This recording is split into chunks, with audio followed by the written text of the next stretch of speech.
Why I started a YouTube channel? Well, I'm gonna shout out my boy Chuck.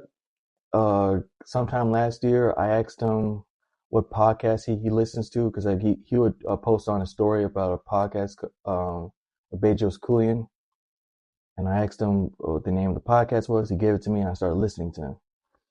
And one of the things that resonated with me with the most was that in order to find your passion, one of the things you can do to find your passion is to think without thinking.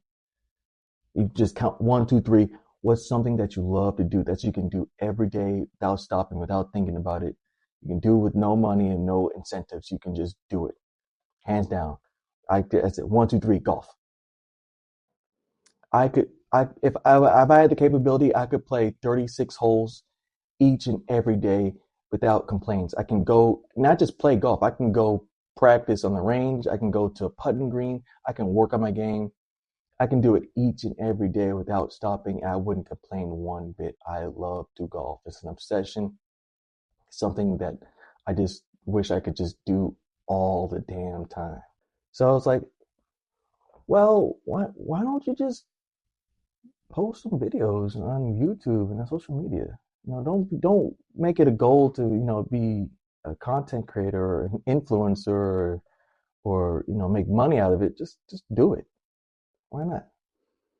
And the thing that was holding me back, I have really bad social anxiety. I don't like the way I talk. I don't like the way I'm presenting myself. I don't like how I'm presented on videos or pictures. I don't like any of that. So it was hard for me to just get started because I was just self-conscious about it. So I started small. I was like, just post shorts. I already posted stuff on, social media, on TikTok and Instagram. Just take those videos and just post shorts, YouTube shorts. And eventually you'll work your way up to where you're comfortable doing longer videos. And that's what I did. But it just goes back to what I heard from BOGEYSBIRDIES. Check out his podcast. I'll link his podcast on the description of this video. But basically, he said it's one way to find what you're passionate about. Because if you're not doing what you're passionate about, it's hard to be disciplined. It's hard to work hard and have that work ethic. So it's like, that's what I'm passionate about. Why don't I just post it on YouTube? Post more on Instagram. Go get into that field. So that's how I got into YouTube. I finally got to a point where it's like, okay, I'm still conscious about my anxiety. But it's like, I'm gonna do it anyway. Just go do it. What's the worst? What's the worst? Someone's gonna roast me. If it's family, that's what family does. I don't roast them back. If someone I don't know, it was a quote that I heard. If I'm not gonna ask your opinion on life about something, then why would your criticism affect me? I'm gonna say it again. If I would never ask your advice about how my life is going or advice about anything in life that I'm going through, why would I be affected by your criticism? So I'm like, why would I be worried about what people say about me if these people I would never ask for advice for? So I was like, just even though you're afraid, even though you're feared, have the courage to go and do it anyway. So that's why I'm here. I'm doing it anyway. Just do it anyway. So that's why I'm here, doing YouTube. And lastly, why golf? Well, to be honest with you, I was one of those kids early on in high school and college who didn't really think golf was much of a sport. It was not really athletic. It was kind of boring. Like, how can people do this? How can people watch this? This is ridiculous. Why would I do this? Way back in 2012-ish, my dad kind of introduced it to me. It's like, it was during the time I was rehabbing my knee. I was pretty much almost healed, but I couldn't really do what I wanted to do athletically or physically. So I was like, let's go ahead and try golf. So I was like, okay, we went to the range. I was living in New York at the time. Just hit a few balls. Like, not bad. Okay, I guess I can do this every now and again. And then that's what I would do. Probably go to range probably once a week or once every other week, to be honest with you. So I was like, it was fun, when you hit that shot where the ball hits the middle of the face, like, oh, that's fun. Like, you start chasing that feeling, but still wasn't something I really, really wanted to do. Like, if I had time, I'd go ahead and do it. Yeah, I moved to Alabama. It was just me and my dad at the time when I was in college. So I was like, I had more time to just go hit some balls. And I played a couple courses, but it was like, yeah, okay, it's just pretty fun. And like, okay.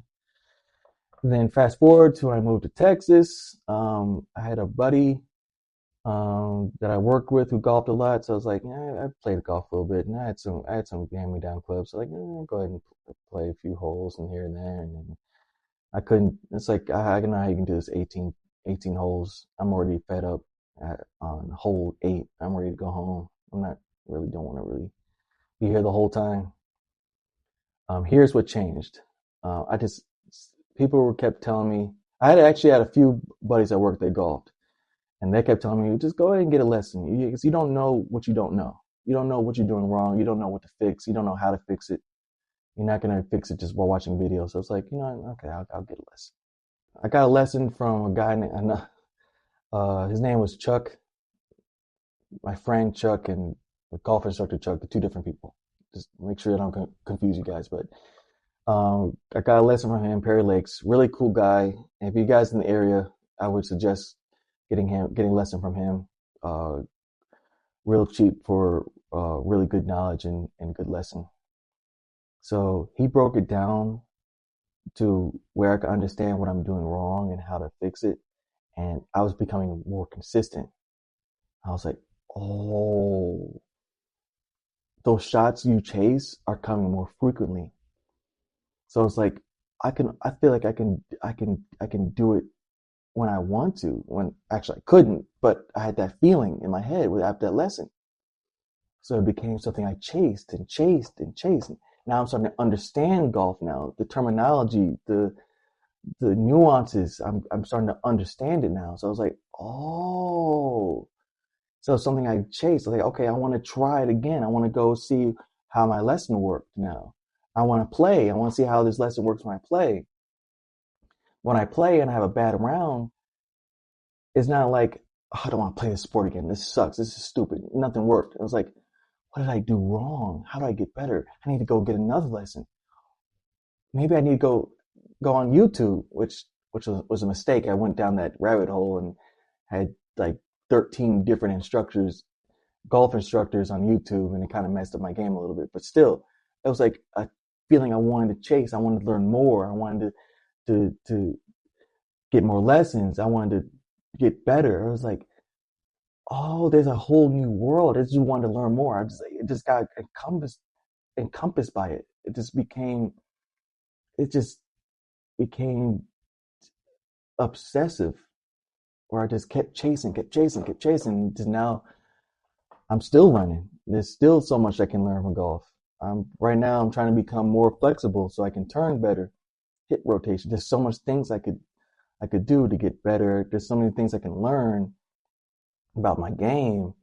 So it just became an obsession. That one lesson was the turning point. It just got me obsessed with the game. Now there were times where it's like I want to quit. I play so bad, but like after 20 minutes, I'm like, okay, I'm about to play another round. But it became me wanting to play golf. Now more so, now I want to learn golf, learn my swing, learn all the nuances. Know why do this ball material work better than this ball material? Why does this golf ball have more spin? Is spin more important than distance? Now I want to learn the different club faces, the different golf shafts. Does a longer shaft work better? Does different grips help? Does a bigger grip help me? I got pretty big hands. So does a smaller grip help me with control? Does a bigger grip help with control? Why do people use a bladed putter face? Why do people use a mallet putter face? It's just, there's so much. I feel like I learned so much in the past 4 or 5 years that I barely scratched the surface. So it just became an obsession, and it's still an obsession. It's still something I could do every single day, every minute of the day if I wanted to. And that's why I'm so obsessed. That's why I golf. So, um, pretty in-depth video. I might break it up.